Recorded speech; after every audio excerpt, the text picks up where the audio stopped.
Buenas noches, jóvenes. ¿Se puede ver la pantalla y se escucha? Sí, doctor, buenas noches. ¿Dónde quedamos la clase pasada?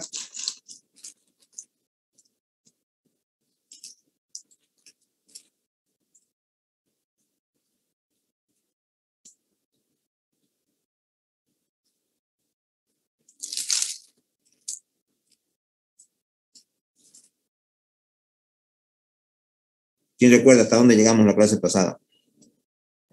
Doctor, ¿será que me puedo conectar desde otro dispositivo? Claro, ¿no?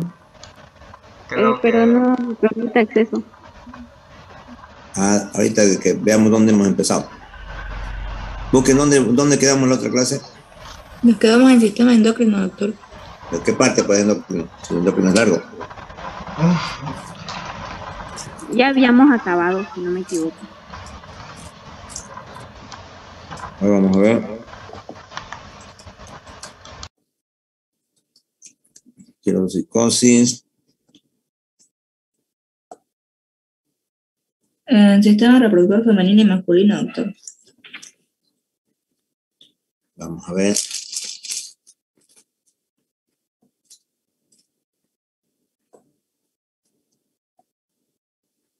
Suprarrenales. Diabetes.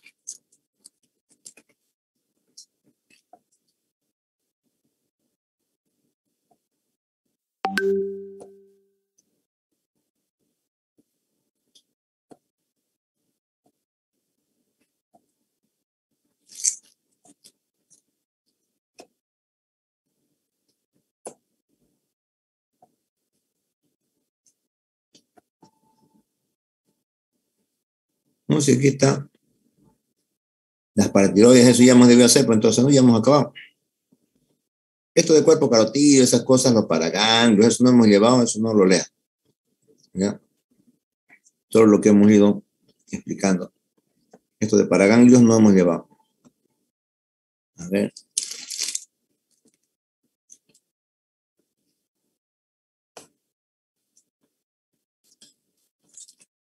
Ovario y testículo, aquí está. Y después, sistema endocrino difuso.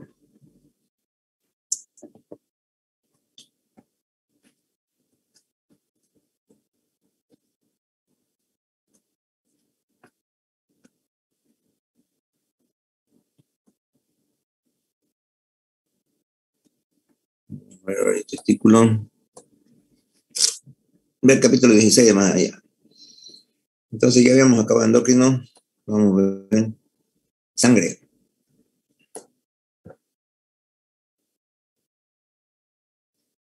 Sangre.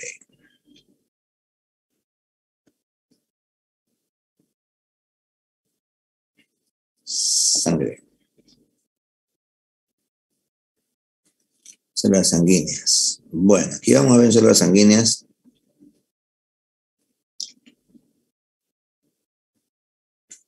Capítulo 7. Bueno, vamos a dejar que ingresen estos otros más que están esperando. Otto.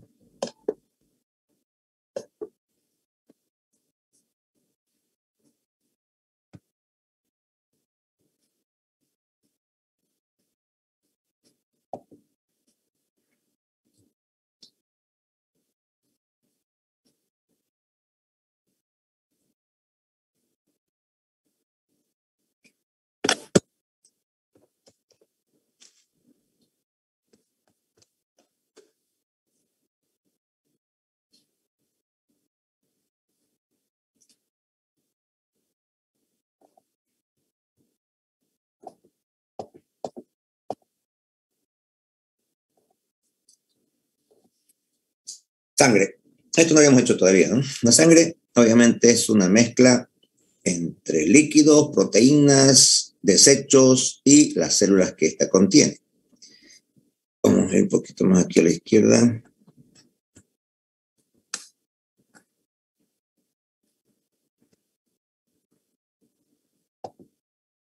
Ahora ya está.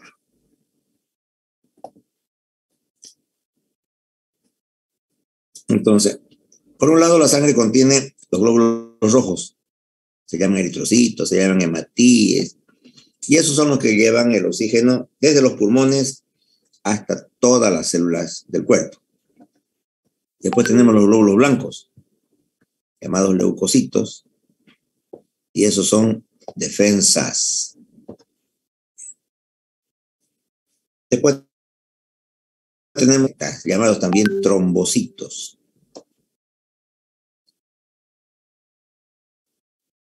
Las plaquetas o trombocitos son los que sirven para poder empezar a fabricar un tapón cuando hay herida de los vasos sanguíneos. O sea, para disminuir, para bloquear la hemorragia, las plaquetas son las primeras que empiezan a actuar.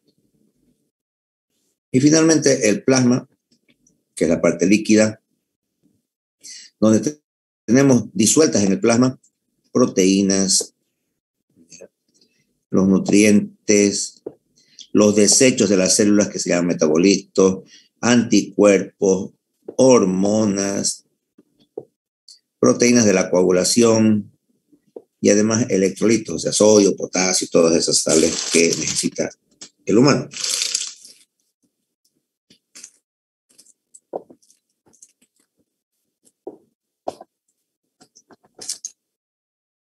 A ver.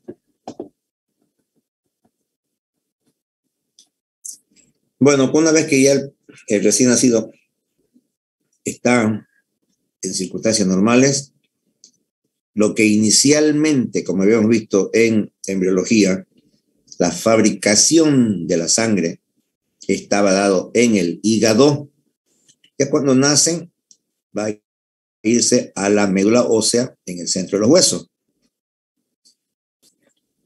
Y las proteínas que están disueltas en el plasma generalmente se van a producir en el hígado. El hígado es el fabricante de proteínas en su mayor cantidad. Métodos de estudio de la sangre, bueno, sacamos con aguja y una jeringa y luego se hace un extendido, ¿no? Para examinar la sangre y ver cada uno de sus componentes. Hay tinciones diferentes, el Romanowski es uno de los más utilizados. Y con el microscopio vamos a poder ver la forma de estas células. Aquí vamos a ver un ejemplo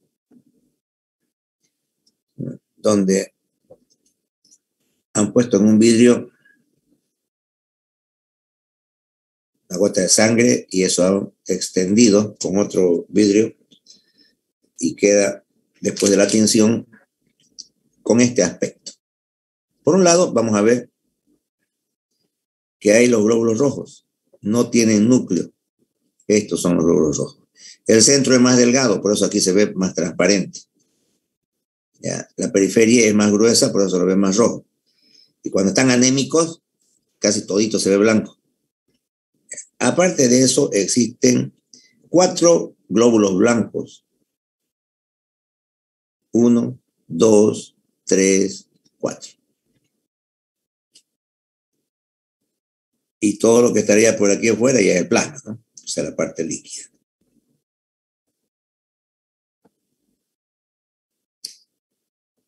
¿Qué pasa con los eritrocitos? Primera característica es de que el eritrocito se puede doblar, o sea, es muy maleable, quiere decir. Si normalmente es un disco bicóncavo, así como aquí vamos a ver, esta es su forma de los eritrocitos, un disco donde tiene la parte cóncava a ambos lados, por eso se llama bicóncavo.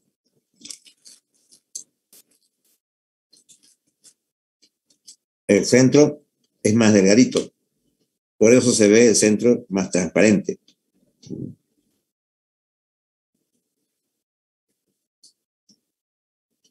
Y la forma de esta bicóncava facilita que el oxígeno puede ingresar a todas las regiones del glóbulo rojo. Si fuera una esfera, un redondo, el oxígeno solamente estaría por fuera. Vamos a hacer aquí un pongo. Si el glóbulo rojo fuera así redondito, entonces el oxígeno solamente se combinaría aquí. ¿Ya? Como estos van a la pasada, van a pasar al pulmón, no es que se paran ahí a cargarse oxígeno, pasan nomás por el pulmón. Entonces toda esta parte del centro no se combinaría si fueran redondos, si fueran esféricos los glóbulos rojos. Pero como es disco bicóncavo, o sea, visto de perfil, es así el glóbulo rojo.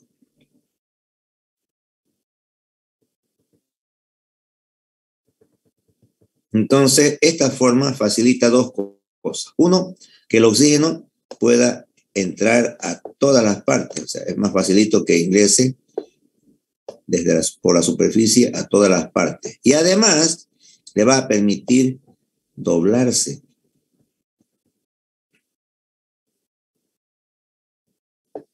¿Para qué doblarse? Para ingresar en los vasos sanguíneos que son de menor diámetro.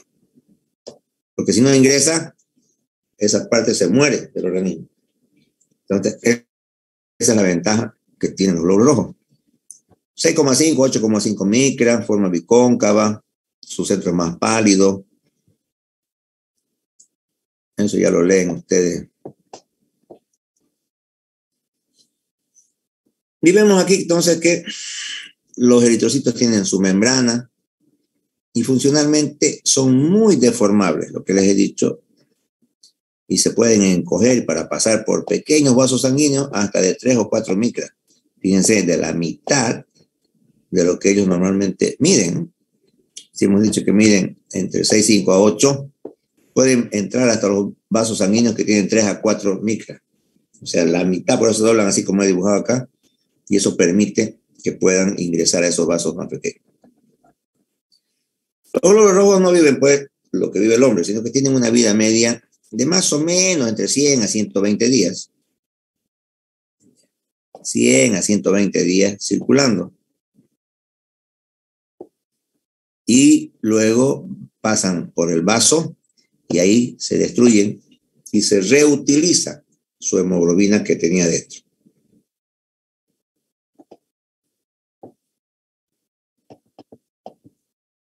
Bueno, acá están sus características del eritrocito maduro y lo que más nos interesa es la parte clínica.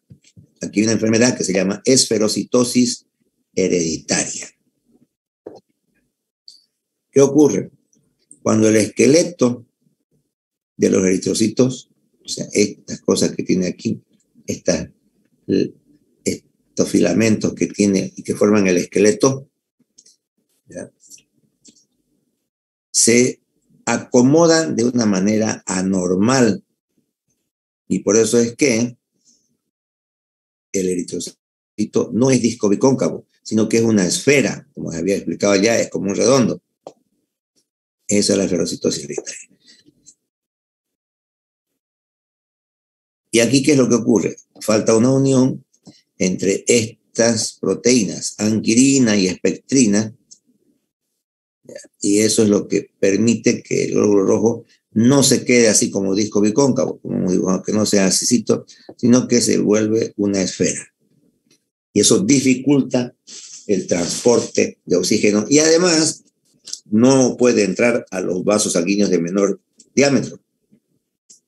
Y por eso pueden haber muchos infartos. Y además no soporta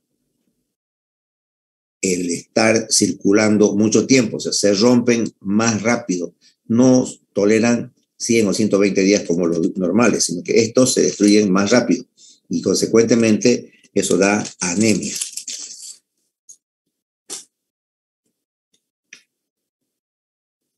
Entonces hemos dicho, aparecen redondeados, son frágiles, se rompen rápido, menos deformables, quedan atrapados en el vaso, eso se llama microcirculación esplénica, y se los destruye en gran cantidad.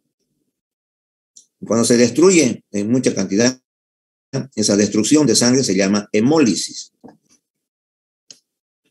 Y acá estamos viendo entonces cómo los rojos son esferas que no se parecen a los normales, ¿no?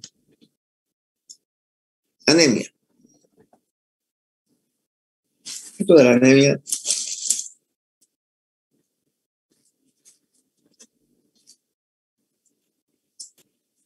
en la patología, la enfermedad, el trastorno más común, más frecuente de la sangre.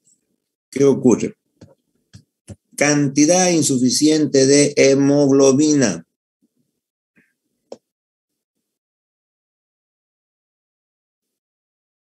Eso es la anemia. Cantidad insuficiente de hemoglobina. Y por eso vas a estar más débil, pálido, a veces no vas a poder respirar bien.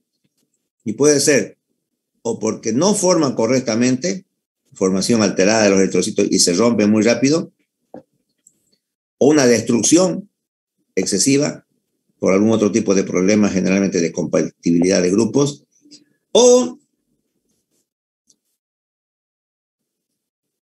una hemorragia, ¿no? O la pérdida, que eso le está faltando acá al libro. Por un lado, que no fabrique, por otro lado, que se rompa más rápido, y por otro lado, que exista una pérdida. En esos tres casos puede haber anemia. Generalmente, el problema es que falta hierro. Como el hierro está en las carnes rojas, y no siempre se comen carnes rojas porque está caro, y además no le dan suplementos con vitaminas. Entonces, la mayoría de los niños y las personas hacen anemia por deficiencia de hierro. Y el hierro es uno de los componentes esenciales para formar la hemoglobina. La hemoglobina es la proteína que está en el interior del glóbulo rojo.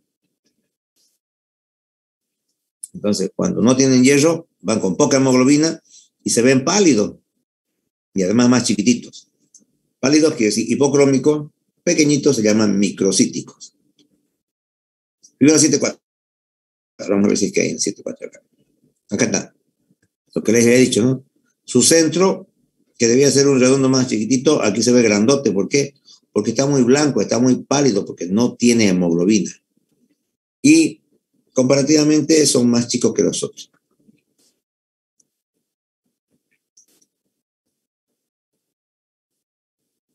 Por otro lado, también puede haber una destrucción excesiva de los glóbulos rojos. O porque sean anormales, ¿ya? O porque pueden tener algún tipo de problemas de dificultad de los grupos sanguíneos. Cuando le meten un grupo sanguíneo que no es el mismo que la persona, entonces empieza a romperse. Por otro lado, lo que hemos dicho, eso se llama anemia hemolítica, y hemolítica es cuando empieza a destruirse los glóbulos rojos. ¿Ya? O sea, no es porque está con hemorragia, no es porque se formaron en poca cantidad, sino es porque empiezan a destruirse más rápidamente. Sea por cuestión genética y aparezca una forma anormal, como es este caso de la esferocitosis, ¿ya? O pueden haber otro tipo de problemas en los genes y nos van a dar problemas en la composición de la hemoglobina. Hay eritrocitos que tienen forma de hoz. Hoz es así como un cuchillo chueco, ¿no? Eso es la hoz. Y esto hemos dicho son más débiles, más frágiles, estos glóbulos rojos que no tienen la forma normal, donde se rompen más rápido e incluso pueden tapar los vasos sanguíneos. Y eso es más grave porque se va a morir esa parte del tejido, ¿no? Veamos acá. Leucocitos. Primero de eritrocitos vamos a ver sus conceptos clave. Para los exámenes, muchos de estos conceptos son los que entran, por si acaso.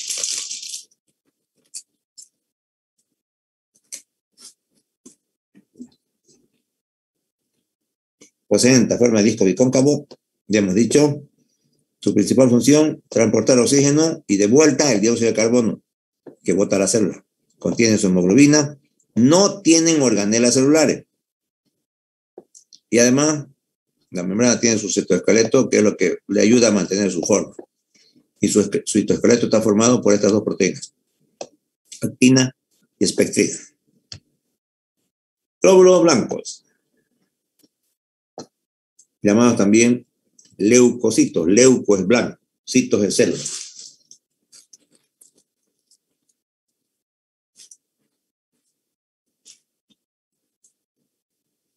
Estos glóbulos blancos son los mecanismos de defensa que tiene el organismo.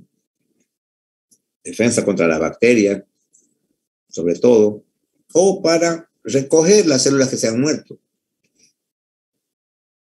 Entonces, estos leucocitos, que son de 5 clases, como lo vamos a ver a continuación, 5 clases o 5 tipos, usan la sangre solamente para transportarse y llegar a los lugares donde hay bacterias. Normalmente los leucocitos pueden haber desde 4.000 a 11.000 leucocitos en sangre, ¿no? Por milímetro cúbico. Y entre las variedades o los tipos de leucocitos, vamos a ver estas que son 5. Por un lado, los llamados neutrófilos. 1, que son los que están en mayor proporción. 40 a 75% es lo normal. Son los que están en mayor cantidad.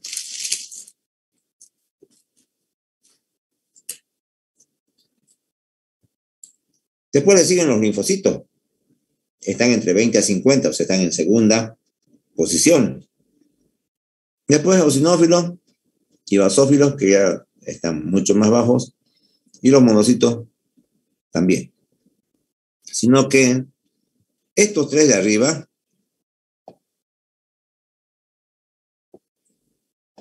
si son una célula, tienen gránulos.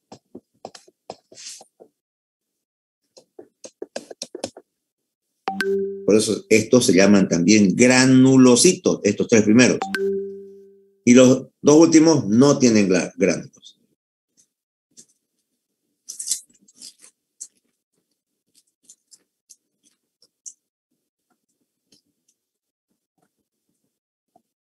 Aquí están, ¿verdad? Tienen el nombre de granulocitos.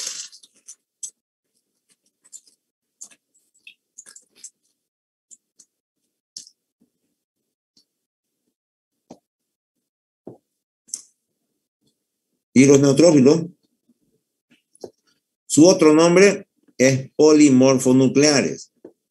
Poli quiere decir muchas. Morfo es forma. Nucleares es núcleo. Polimorfonucleares. Se llaman así también los neutrófilos. ¿Y por qué se llaman polimorfonucleares? Porque su núcleo tiene muchas formas, porque es multilobulado. O sea, si aquí dibujamos, puede que tenga un lóbulo aquí y otro lóbulo aquí. Así sería un núcleo. O puede que el neutrófilo tenga así uno, dos, tres lóbulos, o que tenga 4. 1, 2, 3, 4. Por eso es polimorfonucleares, que su núcleo varía de forma.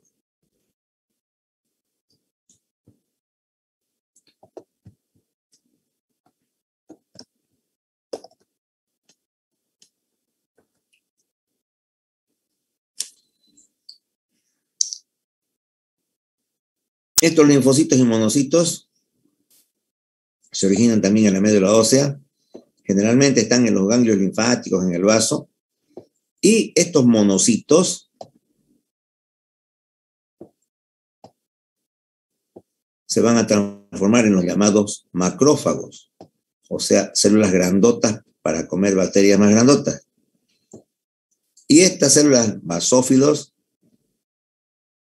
estos basófilos, se convierten en otras células que se llaman mastocitos.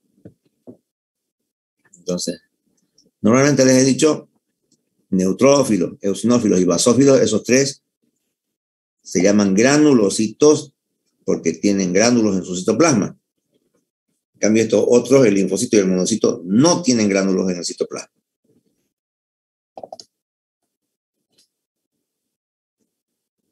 ¿Ya visto? Entonces decíamos, los neutrófilos son los más frecuentes de todos los leucocitos. ¿Ya? Generalmente son los que van a responder al problema de las inflamaciones, y cuando está dañándose el tejido, estos que se mueren, los neutrófilos que se mueren, son los que forman el pus.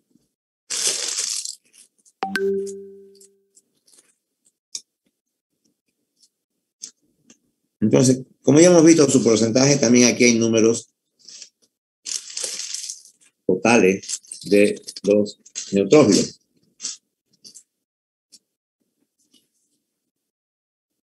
Cuando aumenta mucho su número,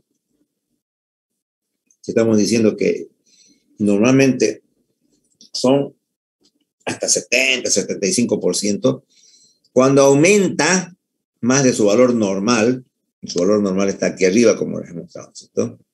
Aquí está. Neutrófilos 40 a 75, eosinófilos 5, basófilos 0,5, linfocitos de 20 a 50 y monocitos de 1 a 5%. Cuando esto varía, y en vez de que tenga acá 75, tuviera 80, 85, ¿ya? Es una opción. O en vez de que tenga 40, tiene 20. Esa es otra opción. O que esté normal, o que esté aumentado, o que esté disminuido.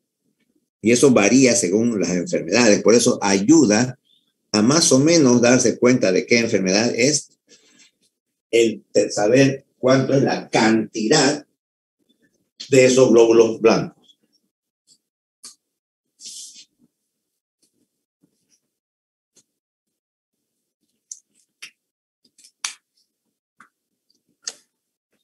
Normalmente, estos neutrófilos aparecen cuando en el organismo están las bacterias. Anótense, neutrófilos aumentan con las bacterias.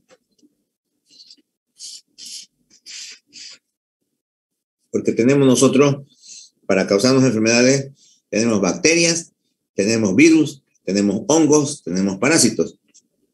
En este caso, cuando en el organismo entra una bacteria, entonces la sangre se da cuenta que es bacteria y fabrica más glóbulos blancos llamados neutrófilos. ¿Por qué? Porque estos neutrófilos son los que se las comen a las bacterias. Y por eso el organismo entonces fabrica más neutrófilos para que vayan a comérselas a las bacterias. Y cuando vemos un hemograma que aumentan los neutrófilos, entonces decimos la infección es por bacteria. Los linfocitos son los encargados de destruir los virus. Entonces, cuando la infección es por un virus, lo que aumenta son los linfocitos. De todos modos, cuando aumenta uno de ellos, los otros disminuyen en su tamaño. ¿Por qué? Porque la bioquímica va contando neutrófilos, ¿no? Va contando, va 1, 2, 3, 4, 5, 6, 10, y en neutrófilo y eosinófilo, y luego un basófilo, linfocito, 3, 4, 5, y así va encontrando y va numerando. Cuando llega a 100, ahí se para la máquina que ella está contando.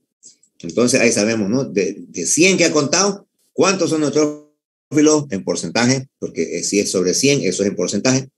¿Cuántos son eosinófilos? ¿Cuántos basófilos? Y cuando aumenta, entonces eso nos informan en un hemograma.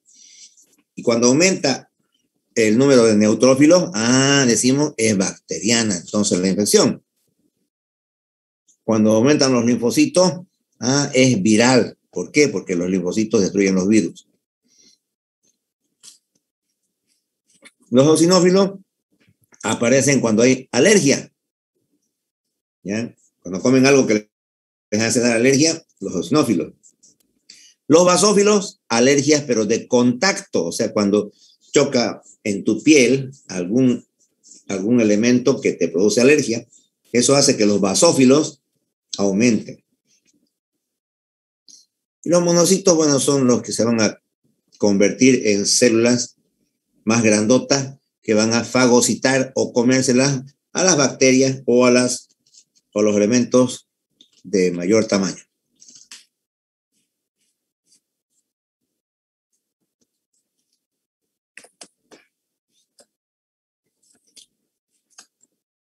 Cuando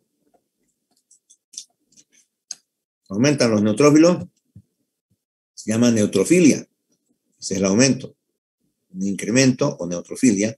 Y cuando disminuye, se llama neutropenia. Y como habíamos dicho, el núcleo de estos neutrófilos tiene pues varios lóbulos, ¿no? Puede tener de 2 a 5 lóbulos. Y es eso lo que le da formas diferentes a su núcleo. Por eso se llaman polimorfonucleares. En las mujeres, hay un 3% de los núcleos que van a mostrar una especie de un palito, un apéndice nuclear condensado. Y eso se llama cromosoma en palillo de tambor, que sería un cromosoma X inactivo. Es decir, como las mujeres tienen 2 cromosomas X, XX son las mujeres, entonces normalmente uno de esos cromosomas se tiene que bloquear, se tiene que inactivar para que solo el otro haga las funciones genéticas. Y ese que está inactivo se llama corpúsculo de Barr y tiene esa forma de un palillo de tambor, que vamos a ver después en algún tipo de foto.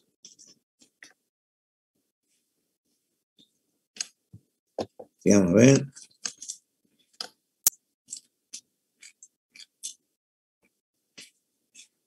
Bueno, esto es que la circulación está mediado por moléculas de adhesión celular. Eso ya lo leen ustedes, que son los hallazgos recientes. Aparte de eso, estos neutrófilos contienen en su interior gránulos, pero que son de 3 tipos de gránulos. Hay unos que se llaman primarios, otros llaman secundarios y otros terciarios. ¿Y para qué sirven estos? Son así como los lisosomas. ¿Y los lisosomas qué tienen? Contienen enzimas. Cuando falta menos de un minuto, enseguida volvemos, voy a tomar su API.